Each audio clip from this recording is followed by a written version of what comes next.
விக்ரம் வாழ்க்கை வரலாறு. பிறப்பு கென்னடி ஜான் விக்டர் 1966 ஏப்ரல் 17 சென்னையில் பிறந்தார். குடும்பம்: அப்பா ஜான் விக்டர் சின்னத்திரை நடிகர், அம்மா ராஜேஸ்வரி அரசு அலுவலர். நடிகர் பிரசாந்த் இவரது உறவினர். கல்வி: மான்ஃபோர்ட் பள்ளி, லயோலா கல்லூரி, ஆங்கில இலக்கியம். ஆரம்ப வாழ்க்கை: கல்லூரி காலத்துல விபத்துல காயமடைஞ்சு நீண்ட நாள் சிகிச்சை பெற்றாரு. திரையுலக அறிமுகம்: 1990ல என் காதல் கண்மணி படம் மூலமா அறிமுகமானாரு. ஆரம்பத்துல நிறைய படங்கள்ல நடிச்சும் பெரிய வெற்றி கிடைக்கல. திருப்புமுனை: 1999ல பாலா இயக்கிய சேது படம் அவருக்கு பெரிய புகழையும் வெற்றியையும் தந்துச்சு.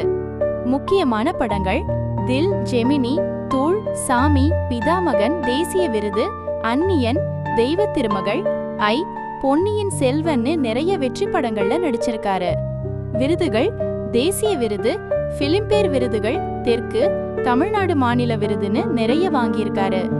மிலன் பல்கலைக்கழகம் கௌரவ டாக்டர் பட்டம் கொடுத்திருக்கு. விக்ரம் திரைப்பட பட்டியல் சுருக்கம்.